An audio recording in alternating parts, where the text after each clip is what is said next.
Okay, let's raise the big question then. Can P. Chidambaram's last budget speech revive the UPA's fortunes? That's our top talking point here on Budget Day. Joining me now, Jyotiraditya Scindia, one of the young stars of the Congress party, Union Minister for Power. He joins us here. Piyush Goyal, Member of Parliament, Treasurer, and the economic face in a sense, or the face on financial policies of the Bharatiya Janata Party. Panda, Member of Parliament of the Biju Janata Dal, and Praveen Singh of the Aam Aadmi Party joining us as we look at the politics of this budget.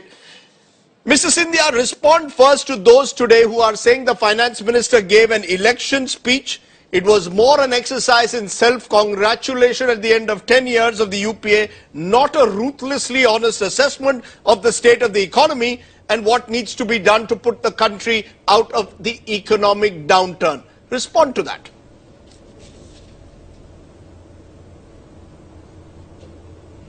Well, I think in his speech, the Finance Minister outlined each one of those points that you were talking about in the latter part of your statement, i.e. the environment, the global and the domestic environment, which led to the slowdown, how India has coped with it, and the fact that we've come out this year being below the red line target for the fiscal deficit numbers, repowering growth to 5.2%, at the same time containing the CAD, the current account deficit, as well as bringing down inflation, and also identifying, Rajdeep, the 10 steps that need to be taken to really see India go ahead in the next 12 months. But you know, those 10 steps, sorry to intervene, that need to be pushed through. Sorry to intervene, those 10 steps could have been taken 10 years ago, many would say. The fact is, how has he told us he will kickstart the investment cycle? How is growth going to return to the kind of high growth figures that we saw between 2003 and 2008 is the question which has been asked and not been answered today adequately. Those 10 steps are steps that could have been taken by your government several years ago. Well, I think our government actually took a lot of those 10 steps, Rajdeep. And please understand that we are talking about a global context where there was a contagion across the world. And in that environment, if India has performed at 5.2%, I don't think that's something that should be talked down about. Surely, there's a lot of other things that need to be put in place, but we performed admirably on infrastructure across the board, on agriculture, posting 4.6% growth rate. And I think that the path going forward has also been very clearly set. The very fact that the CCI and the CCEA have approved projects worth 6.6 lakh crores. And to go on ahead on a projects much more that were held up for years. Projects that were held up for years. You know, the Finance Minister, Mr. Scindia, today said that the policy paralysis does not exist. Effectively, and at the same time saying we've now cleared projects worth 6 lakh crores, effectively admitting that those projects were stuck for years. Will you concede that there was a policy paralysis, there were roadblocks that prevented a revival of the investment cycle and that have seen growths halve during UPA 2?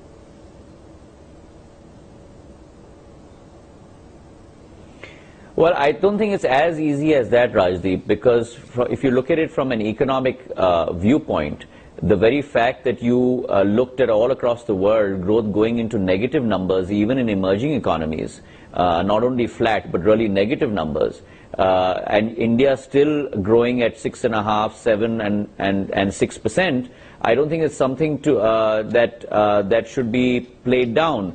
Having said that, I do agree that I don't think there's a policy paralysis, but certainly there were hurdles along the way. I don't think anyone can deny that in terms of clearing projects, which is why the mechanism of the Cabinet Committee on Investments and the Project Management Group was set up, which is why we've actually seen a fast tracking of 296 projects worth 6.6 lakh crores. Was it too little, too late? The very fact that we've put together a solution and seen, well, the judgment can be out on that, Rajdeep, and I think it's important for us to understand that 6.6 lakh crore worth of projects have been cleared. Whether it's too little, too late, the proof of the pudding will be in the eating, which will be in another couple of months in the election. But we certainly have put our best foot forward. We've controlled inflation down from 13% to 6%. WPI inflation from 7% to 5%. And I don't think these are things that can be, you can throw the baby out with the bathwater. I want to get one more concession out of you, because the finance minister seemed to hint at that. He said, I can confidently assert that the economy is more stable today than it was 2 years ago. Is there somewhere an acceptance that 2 years ago, the kind of legacy that Mr. Chidambaram inherited from Pranab Mukherjee was a legacy that left the country in a precarious situation? And all that the finance minister has done over the last 24 months is damage control, particularly in the macroeconomic picture. And the fact is, despite what you say, when it comes to inflation, yes, it's moderating, but it's still unusually high. But take the first point of what I said. Do you accept that 2 years ago he inherited a very difficult, precarious situation?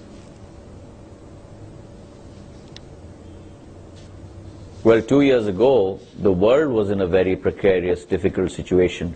I don't think you're blaming global factors. You're constantly blaming global factors and not taking any responsibility. Obviously, you have to, Rajdeep. No. Hold on. No. Hold on, Rajdeep. I don't think you got the statement that I made. I said yes, there is a global contagion. India performed admirably in that environment. In the last year and a half, I don't think there's policy paralysis at all. But certainly there was a number of projects that were held up for some reason or the other, for which the government put together the CCI and the PMG, and which has now fast-tracked and cleared those projects. So you've seen a problem, identified it. Now you and I may argue that you didn't do anything about it for 6 months. It may well be the case. But the fact is that immediately then thereafter, we put together a system, and now we've cleared 6.6 lakh crore worth of projects. Was there a lack of internal coherence, a lack of leadership that led you to the situation where fiscal deficits were rising, current accounts deficits were rising? The fact is, inflation had gone up, the quarterly growth rate has gone down, exchange rate was not stable, exports had declined, hundreds of projects were blocked. Will you concede there was internal incoherence and a lack of leadership that led to this situation where today Mr. Chidambaram at best was the last man standing on a sinking ship? In your whole statement, I have not heard a word about the present. I've heard continuously you referring to the past. The present includes low growth and high inflation. Let's talk about the present. The present includes low growth and high inflation. No. Hold on, Rajdeep. No. Even today at 5.2% growth rate, if you take the average of UPA 2, you're still at 6.6%, which is above the trend line of 6.2%, which has been India's trend line for the last 2.5, 3 decades. And UPA 1 was certainly well above that. And NDA was certainly well below that trend line. Even if you take into account the very difficult international environment that we've dealt with for the last 3 to 4 years. And mind you, yes, let me say this very categorically, I am not for a second saying that there were no roadblocks or hurdles along the way. There were. Because if you represent a certain interest group, you're going to look after that interest group's area. So if it's environment, then it's got to be that. If it's another ministry, it's got to be that. But somehow it's happened that we worked together and we put together a package which has cleared 6.6 lakh crores worth of projects. And I think it's important that we realize that and also accept it. Piyush Goyal, respond. I had an extended session there with Mr. Scindia at the start because the government has the most to answer. But from an opposition perspective, you've heard Mr. Scindia. Your response, is it a predictable response to call it an election speech? Let's be fair to the finance minister. He hasn't resorted to the kind of populism that often finance ministers are tempted to resort to in an election year. To that extent, he's kept fiscal prudence above populism. Rajdeep, I have very patiently heard for 10 minutes. Yes. A lot of things being said which are completely, in some sense, very, very misleading, and in another sense, self-laudatory, but revealing a lot of things about what this government has done. Now look at the situation. The NDA, whom they tried to paint black saying that their average growth rate was low, inherited an economy largely of the doing of the same person who is now the finance minister, who was a part of the government before Mr. Vajpayee became prime minister. Left behind an economy growing at 4%, left behind an economy with double-digit inflation, huge fiscal and current account deficits, international confidence on India very low, and downgrades happening all across the place. We had high debt, external debt, very low foreign exchange reserves. Mr. Vajpayee faced enough crisis himself. It's not as if we had it all very hunky-dory. We had a situation where after the Pokhran blast, there were sanctions. According to what I'm asking. We had a global oil crisis.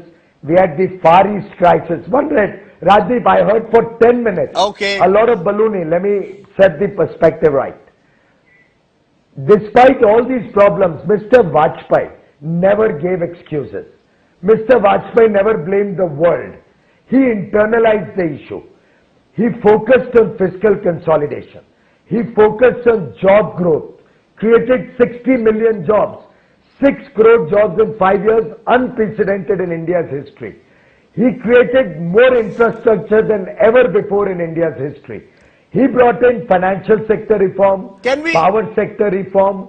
He brought in the interlinking of rivers to give water security. With all of that, he pushed up a 4% growth to 8.5%. Brought inflation to 2-3%. 3 years of current with all that, surplus. he also lost the elections of 2004. Mr. Goel, let's talk about the present. Fair enough. Does the BJP, I want to know today, when you criticize the finance minister, what is it that the BJP would do differently? I've asked him questions. I've asked Mr. Scindia also the questions. I've not allowed him to go on a monologue. I'm asking you a simple question. What is it that the BJP would do? For 10 minutes. I will give you the time. I will give you the same time. I am asking you a simple question. What is the magic bullet that the BJP has to revive an economy in a difficult environment? I will come to that, sir.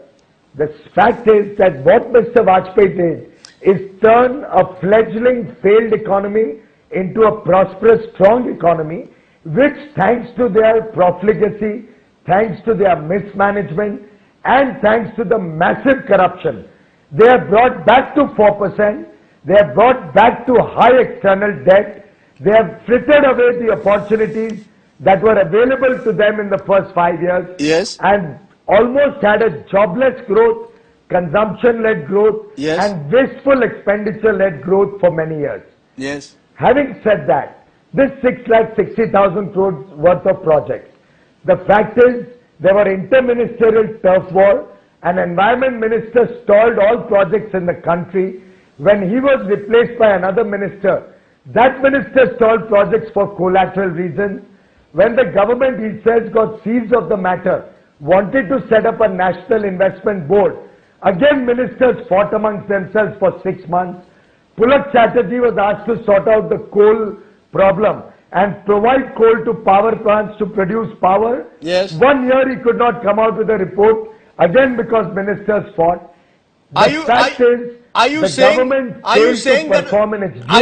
that a BJP-led government because of the failure of the government? Mr. Goel, are you saying that a BJP-led government would end this internal lack of coherence, would provide a leadership? Because Arun Jaitley is quoted today as saying that the finance minister will be a relieved man, but his successor will be in trouble.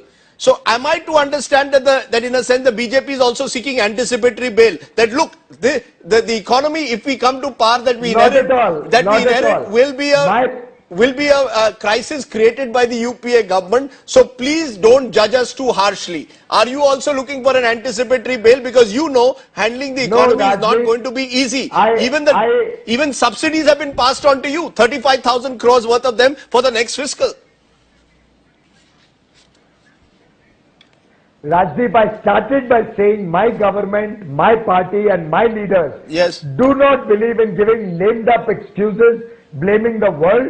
We internalize the problems. We have a strong billion-plus people. We have demographic dividend on our side. We convert these crises into an opportunity. Now, where is the opportunity? The opportunity is in the low-hanging fruits. The opportunity is bringing skills to the people. The opportunity is easing the manufacturing cycle so that we can attract the world's manufacturing to India.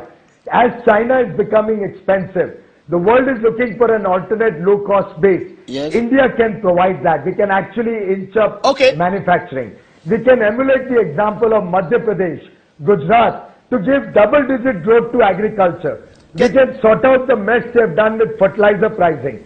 We can sort out the mess they have done in the coal sector. We can once again start allocating natural resources honestly and build up government revenues.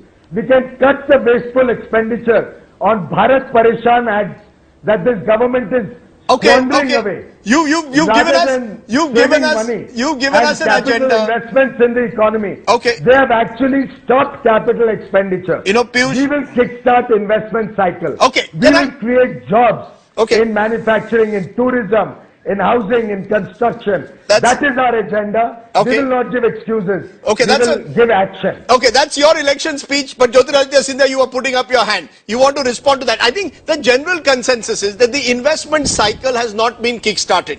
That for all that you will say, damage control is at best what you've done. How do you respond to that? That, you know, let's be clear. The UPA government has never missed an opportunity to miss an opportunity.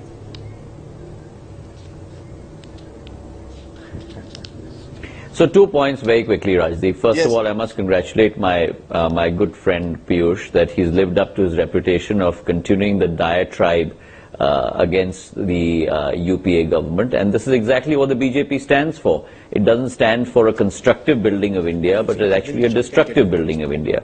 And so much for all the facts that he's brought out. As a result of all this, you ended up with 5.9% GDP growth rate during the NDA period, which is way below the trend line and much below what we performed in 8.4% in the first term and 6.6%, including this year, Rajdeep, in this term. Number one. Number two, my good friend Piyush Goyal keeps talking about fiscal deficit numbers. We have performed at below the red line marker of 4.8% at 4.6%. And probably yes, because I am an Indian and I think I am very proud to speak in Hindi. I don't have a problem with that. और अगर आपको इतराज हो तो आप जरूर हिंदी में बोलिए, मुझे कोई इतराज नहीं. I am not making it personal. I have a smile on my face, Rajdeep. I have a smile. Maybe I don't understand English and I'm probably better off in. I'm better off in. आपने उसको उठा के वापस चार. Hold on. One by one, please. हमने आपको चार. One by one, Piyush. Piyush, one by one. Piyush, one by one. Let the audience gain from a meaningful and not a noisy debate. Go ahead. This is a wonderful exposition of what the BJP stands for, which is never to listen patiently to what the other side has to say. Because when Mr. Piyush Goyal was speaking, I was silent. But I don't think he thinks that I deserve the same treatment. But that's all right. I don't have a problem with that. But let me finish what I was saying on the fiscal deficit numbers. Yes. For all the numbers that Mr. Piyush Goyal has painted of Mr. Vajpayee's reign, let me say the fiscal deficit ended up at 5.5%, which even in this difficult environment, we have ended up at 4.6%. So the proof of the pudding is certainly in the eating, Rajdeep. As far as social sector outlays are concerned, they've gone up 7 times, 5 times. As far as industrial growth numbers are concerned, even at 6%, we are above the NDA's goal of 5.5%. Yes. But I don't want to get into way too much of a tit for tat. India has a wonderful potential. Yes. We need to be able to rise to that potential. Yes. The platform that we put together in this last 18 months will help us come back to that 8.5%, 9%, 10% GDP growth rates, which only the UPA has given to this country. And I certainly believe that that platform is in place. I'm not saying that there have been no mistakes committed. I think if anyone says that there have been no mistakes committed, or as you said, Rajdeep, to use your term, opportunities lost, I think none of us are perfect, Rajdeep. I don't think you're perfect as a commentator. I don't think we are perfect as individuals either. So I think there may have been opportunities lost, but all in all, we brought India back onto an economic keel which will propel growth in the years to come. You know, the critical factor though, because we are looking at budget before ballot, is election time, is inflation. Jai Panda, I want you to respond to that. Do you believe, as is being suggested here by Jyotiraditya Scindia and being dismissed by Piyush Goyal, that inflation is now being tamed, is being moderated? That's what also the finance minister said. Because let's be clear, no government can win an election with low growth and high inflation.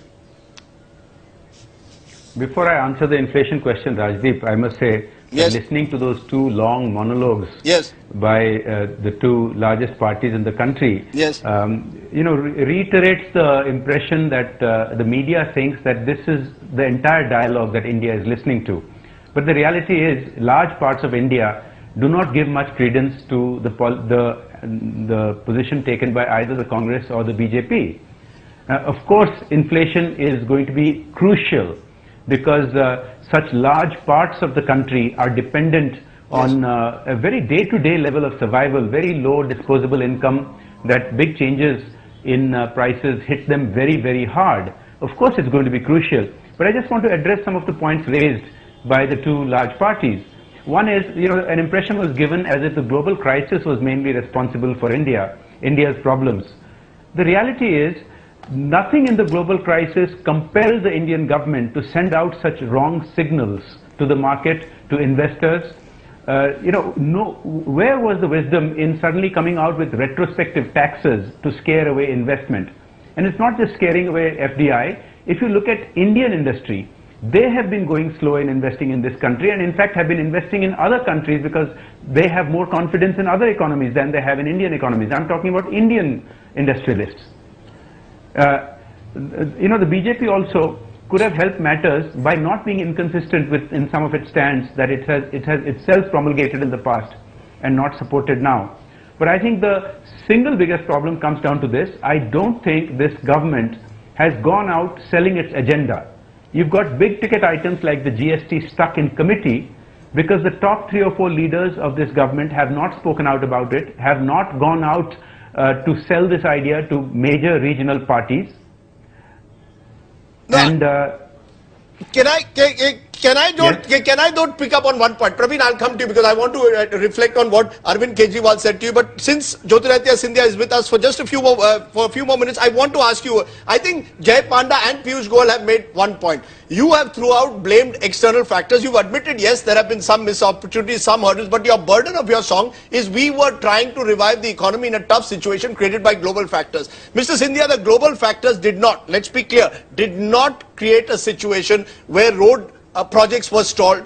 The global situation did not create a situation where power projects were stalled. The global situation was not responsible for the retrospective tax that Mr. Pranab Mukherjee embarked on. Let's be clear, many of the mistakes were self-created and you are paying a heavy price today for it.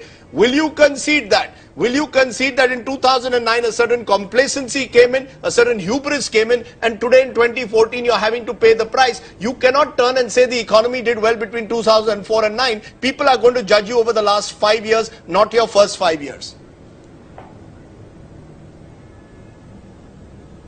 Even if you look at the last 5 years, Rajdeep, and you take the composite numbers, including this year's low growth numbers, yes, you're still averaging out at 6.6%. Please understand that in a global setting, you're still performing admirably. Yes. But to answer your question directly, are we performing at our potential? Maybe not. And maybe, yes, we need to get systems in place like the Cabinet Committee on Investments, like the Project Management Group that really looks at execution, which is what this government has done. So, yes, we've encountered a speed breaker. We've understood the problem and tried to derive a solution, and we've given the results. And the proof of the pudding is in the eating. As far as the power sector is concerned, in the last 15 to 18 months, we've fast-tracked every issue. And today, I'm not saying that we've resolved everything, but certainly coal input issue has been resolved. Certainly, the legislative framework of the standard bidding documents has been resolved. Yes. Certainly, we have commissioned the southern grid way before what we had committed 31st of March, 3 months before, and now we have one frequency, one grid across the country, which is the only one in the world. There's a lot of things that we have done for the discoms that were going through a financial crisis. We put a financial restructuring package in place, which has been very successful. So yes, there's a lot of things that have been done. Now you and I may argue that could you have done more? Can I just intervene on that? The answer to that always is, Rajdeep, very seriously, yes. But of course we could have. But can I give you a simple example? Today you have given a promise and an assurance for one rank, one pension. This has been a demand pending for several decades. The ex-servicemen go and meet a Rahul Gandhi and suddenly the finance minister says, I'm giving 500 crores now. Now many will say the credit is given to the finance minister. after 3 decades of the government dithering, various governments dithering, you're giving the credit, sorry, to Rahul Gandhi. So all the debit goes to the finance minister, all the debit goes to international factors. A decision like this, which you could have taken 5 years ago, you sit on it, and now just before the election, because you know this is an important constituency, you're reaching out to it. Therefore, the question will be, has the Congress resorted to policies which are too little too late, like the one rank, one pension now, with an eye on the election? Much of this could have been done several years ago. The investment cycle could have been kicked off 2 years ago, not in the last 6 months.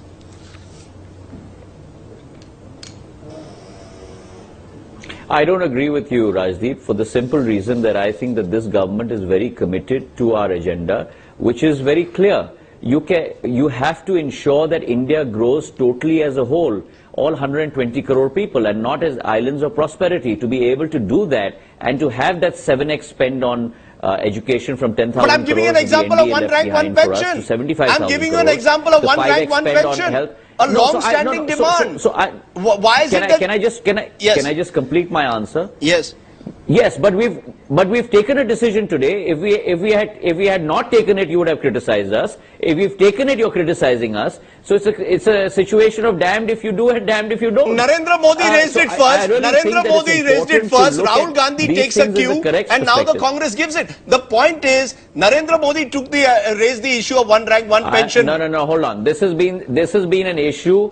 This has been an issue that has been discussed and has been brought up within the Congress party for the last 3 to 4 years. We've finally taken a decision on it, and I think we should let the matter rest there. As far as economic policy making is concerned, we're very clear that we want to take India back on a high growth path, and that's why the platform that we are put together today will certainly deliver on that. You want to respond, Piyush? You're smiling because there seems to be almost a competition to take credit in an election here. Narendra Modi versus Rahul Gandhi, particularly one rank, one pension. That's what amuses me. This has been a demand of the BJP for several years. The Congress leadership, every time on the floor of the House and in parliamentary standing committees, has been avoiding it. When we asked them that this should be taken up, they would take the garb of studies, lot of expenditure, very large funds outlay. I remember personally talking to the defense minister after Mr. Modi raised the issue, and he said, no, it's very complicated, it needs lots of funds. If it only needed 500 crores, why were they giving us lamed up excuses for this for the last 8 or 9 years? It was finally the petitions committee of Rajya Sabha, led by BJP member Koshyari, which insisted to the government that they have to implement it. So you're taking credit for one rank, one pension. You're taking credit. But absolutely, and any case they have said it will start from next year, which is when hopefully Mr. Modi will be the Prime Minister. And the second point, Rajdeep, to set Mr. Jyotiraditya's comments in the right perspective. Yes. Mr. Jyotiraditya Scindia talks and the FM talks of stalled projects being kick-started.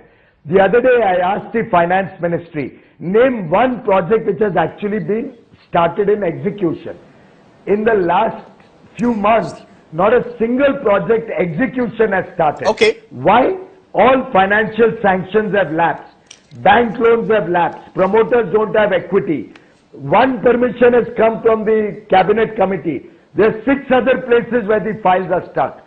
So all that they are claiming 257 projects are cleared. Nothing has happened on the ground. No project has started. Bankers refuse to disburse funds. And nobody has confidence in this government. Is Sarkar ki Vishwasniyata? You're making election speech. Okay. No investments are actually happening. You believe there's a credibility crisis confronting the government. You make the point. I want to. It's interesting because, on this day, before CI, Arvind Kejriwal also spoke. Praveen, before I come to you, just listen to what Arvind Kejriwal had to say, because, many will say that today the focus should be entirely on the finance minister's budget speech. But listen to Kejriwal, because this was perhaps his first policy intervention on economics. Just listen in for a moment. Let my panelists listen to that and I'll get Praveen to respond.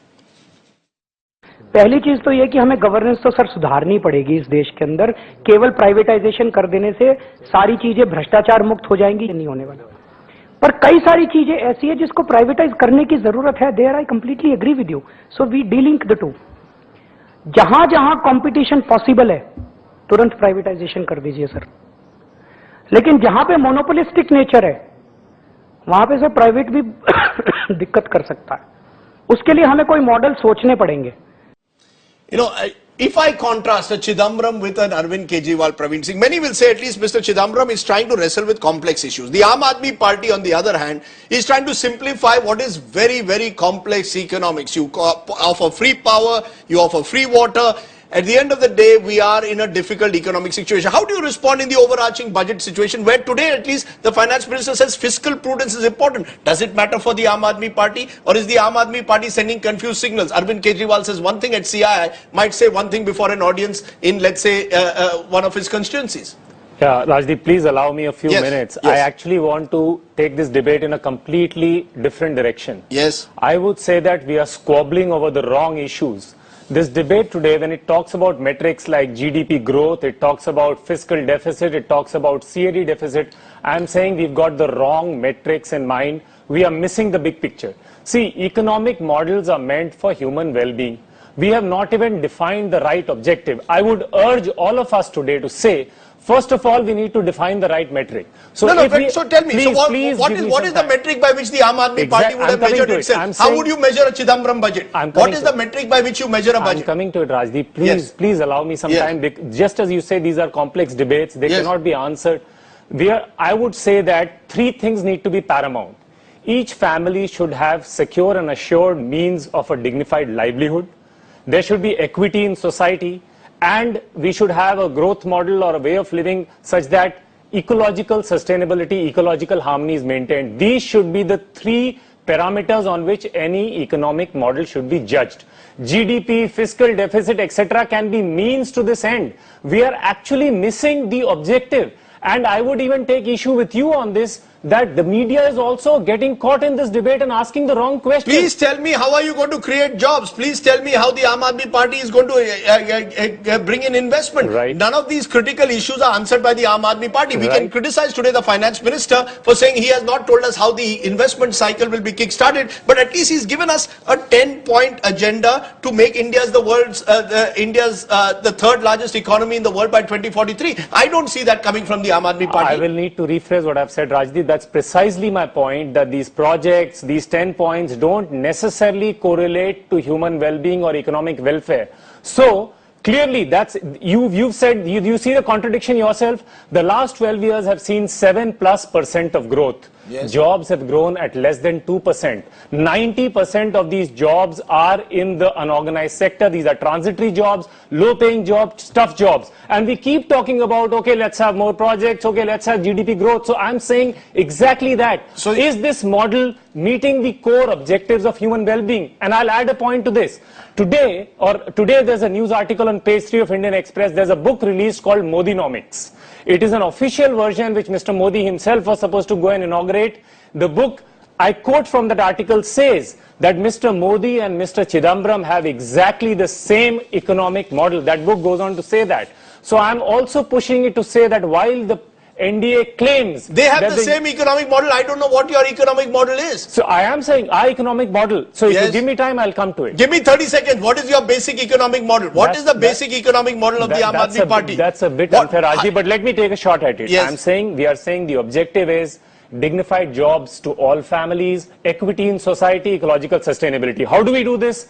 We are saying two things to start off with: clean governance and Swaraj. Hold on, I will explain, otherwise you'll say I'm saying the same hackneyed things. Yes. Clean governance means complete no to crony capitalism. Actually, private enterprise needs to flourish in an environment where business can do well. It says ruling out corruption. It calls for an environment of security. It means a political party which does not need to collude with the corporate for its election funding. That's part one. When I say Swaraj, it's important, please understand. We are saying we need to get more people into decision making, and we need to become empirical and not be caught with left-right models. Okay. So in the brief time that you've given me, I'm saying these are our starting Okay, points. so you believe we are also you're admitting, offering a Rajdeep, very different economic model. hold on, Rajdeep. We are Yes. also admitting we don't have all the answers. Economic models, both of the left and right, have failed. We need to move empirically. We need to move with first principles. Praveen, you made That your is- point.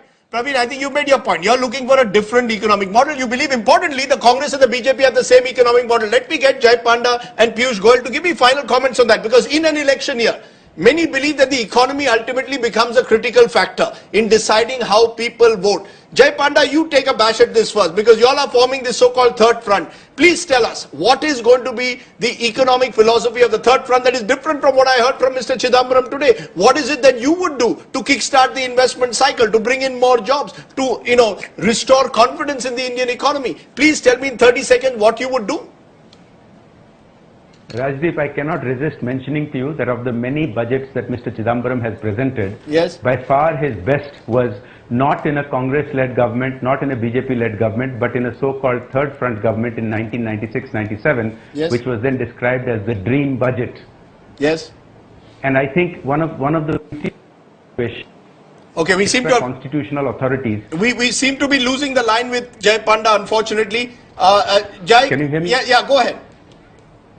Can you hear me? Yes. So I was saying that in that situation, Mr. Chidambaram was not handicapped by extra constitutional authorities who are working counter to what he has been doing. For example, in this government, he has been trying to control expenditure very rigidly for the last 1 year. But as you pointed out, the Congress Vice President has been going around and making announcements which are then implemented into policy within 24 to 48 hours. Right. Which are contradictory to what he has been saying in the LPG and all that. Now, going back to the Aam Aadmi representative, I agree with many of the objectives he has laid out, which I think are laudable, but I think it needs to be translated further into a concrete economic agenda.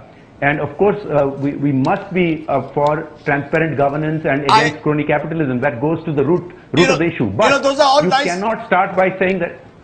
You cannot get away from the fact that you need high growth rate, because if you do not grow the cake, there is not, you don't have the means to share with people who need a helping hand. I'm going to give Piyush Goyal just 30 seconds, Piyush. I have to give you just 30 seconds to make a final point on this. Is it true that the BJP and the Congress economic model don't vary too much? So at the end of the day, it's going to be all about leadership. You've opposed GST. Now, if you come into government in June, I presume you will then have to handle the GST situation. Will I see a very different BJP if you are in power when it comes to the economy? 30 seconds. Well, we have not opposed GST. We have wanted GST to be implemented correctly. Our own member was the head of the GST panel, for your information. Yes. Second, the book Modinomics is not an official version. Yes. We must respect a journalist's independence to interpret economics the way he likes it. Yes. I would like to advise Praveen to not impute motives on any journalist. Point 3. The BJP's economic model is entirely different from the Trotskyist model that the Aam Aadmi ideologue has been advocating. We have heard from the Aam Aadmi ideologues very, very left and extreme ultra left, and their leader tends to project himself as an anarchist. We as a party believe in respecting the Constitution of India. Okay. Our economic policy, the guiding principles will be outcomes matter, not outlay. We believe there should be minimum government, maximum governance. Unlike the Aam Aadmi or the Congress, we believe the country needs speed, skill and scale. Okay. We need to scale up projects to world-class standards. Speed, skill and scale. We need to skill our people and we need to do it fast. We don't have the luxury of time. 15 seconds. Ultimately, the nation needs to give jobs, meet the aspirations of the people, and give good governance, for which Modi has a track record, visionary leadership and honest leadership. 15 seconds. I know we are in election here. We're getting a lot of election speeches. My only submission always has been, 15 seconds. We should not get we shouldn't fight each other, because these debates are really serious. They need to be deepened. We have a whole nation to build. So it's not about this is wrong. I am saying we need to get the right metrics and we need to work towards that. Let us not squabble over the wrong things and just score points over each other. Evolving this new economic model will actually mean educating the public on some of the dilemmas of today's economic models and actually getting answers. Okay. So that is all. Okay. I think what is clear at the moment is the economy will. That's too philosophical. That's too philosophical. You claim you're practical. You claim you're. And the BJP is presenting to the people. Yes. You came up projecting a realistic clear agenda. Roadmap with a track record of performance. Okay. We're going to leave it at that.